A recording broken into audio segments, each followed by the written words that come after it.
প্রথমেই আমি এখানে একটা পরোটার ডো তৈরি করে নিয়েছি, যার কারণে নিয়েছি 2 কাপ পরিমাণে ময়দা। এখানে 2 কাপের একটু কম আছে, দিয়ে দিচ্ছি স্বাদ মতো লবণ। এখন আমি দিয়ে দিচ্ছি 1 চা চামচ চিনি আর দিয়ে দিচ্ছি এখানে সয়াবিন তেল। এখানে 4 টেবিল পরিমাণ সয়াবিন তেল দিয়ে দিলাম। এখন ভালো করে তেলের সাথে সবগুলো উপকরণ আমি মেখে নিব। তো দেখুন এই পর্যায়ে কিন্তু মাখা হয়ে গেছে। এখন আমি যে কাপ মেপে ময়দা নিয়েছি ওই কাপ পরিমাণ দিয়ে দিচ্ছি পানি। এখানে অল্প অল্প পানি দেব আর ডো তৈরি করে নিব। তো আমার লাগছে না পানিটা, আমি এখন একটা সাইডে সরিয়ে নিচ্ছি। তো এখন আমি ভালো করে এটা ডোলে ডোলে তারপরে মুথে নিলাম। এখন আমি 4টা লিচি কেটে নিচ্ছি। তো আপনারা চাইলে এর থেকে বড় ছোট আপনাদের পছন্দ মতো নিতে পারেন। একটা সাইডে সরিয়ে নিলাম আর এখানে নিয়ে নিলাম মুরগির মাংসের কিমা। আপনারা চাইলে এখানে গরুর মাংসের কিমা নিতে পারেন। তো আমি এরকম ছোট ছোট সাইজ করে তারপরে কিন্তু কেটে নিয়েছি। এখন আমি দিয়ে দিচ্ছি স্বাদ মতো লবণ, দিয়ে দিচ্ছি গরম মশলা গুঁড়া 1/2 চা চামচ, দিয়ে দিচ্ছি লাল মরিচের গুঁড়া 1/2 চা চামচ, ঝালের পরিমাণটা বুঝে দিবেন, দিয়ে দিচ্ছি হলুদ গুঁড়া 1/2 চা চামচ আর দিয়ে দিচ্ছি এখানে আদা রসুন বাটা 1 চা চামচ। তো সবগুলো উপকরণ দিয়ে আর দিয়ে দিলাম এখানে জিরা বাটা 1/2 চা চামচ, দিয়ে দিচ্ছি টক দই 1.5 চা চামচ। এখানে চাইলে জিরা গুঁড়োটা ব্যবহার করা যাবে। তো এখন সবগুলো মেখে নিলাম আর এই পর্যায়ে আমি দিয়ে দিচ্ছি 2 চা চামচ সরিষার তেল। তো তেলটা দিয়েও আবারও একটু আমি এই পর্যায়ে মেখে নিলাম। তো এখন আমি চলে যাচ্ছি এটা ফ্রাই করার জন্য। এখন আমি দিয়ে দিচ্ছি 2 টেবিল চামচ সয়াবিন তেল, দিয়ে এখানে চাইলে কিন্তু বাটারটাও দিতে পারেন। তো এখন আমি এই যে কিমাটা আছে সেটা কিন্তু হালকা করে ফ্রাই করে নিচ্ছি। এটা এই পর্যায়ে ঢাকা যাবে না, যেহেতু মুরগির মাংস খুব দ্রুতই কিন্তু এটা সিদ্ধ হয়ে যায়। তো এই পর্যায়ে আমি এখন দিয়ে দিচ্ছি টমেটো সস 1 চা চামচ। তো দিয়ে আবারও একটু নেড়ে চেড়ে নিচ্ছি। তো এখন আমার কিমাটা কিন্তু হয়ে গিয়েছে, এখন তুলে নিচ্ছি আমি।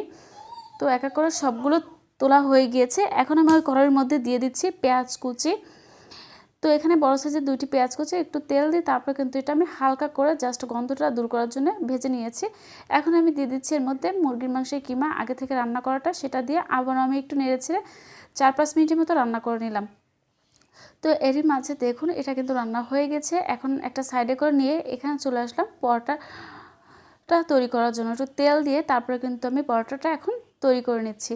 আচ্ছা, আমি কিন্তু খুব ভালো একটা পরোটা তৈরি করতে পারি না, তো যারা পারেন তারা অবশ্যই কমেন্টে বলে দিবেন। তো পরোটার পর্যায়ে হয়ে গিয়েছে, এখন আমি চলে যাচ্ছি ভেজে নেওয়ার জন্য।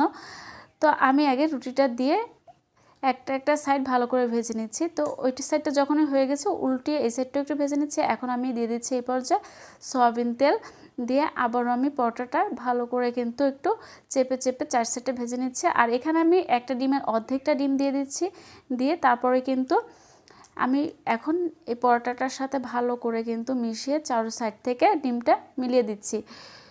তো এখন আমি আবারও একটু উল্টিয়ে দিলাম যাতে ওই সাইডের ডিমটা যেন ভালো করে সিদ্ধ হয়ে যায় বা ভাজা হয়ে যায়। এখন আমার হয়ে গিয়েছে, এই পর্যায়ে আমি তুলে নিচ্ছি। এরকম করে বাকি সবগুলো আমি তৈরি করে নিব।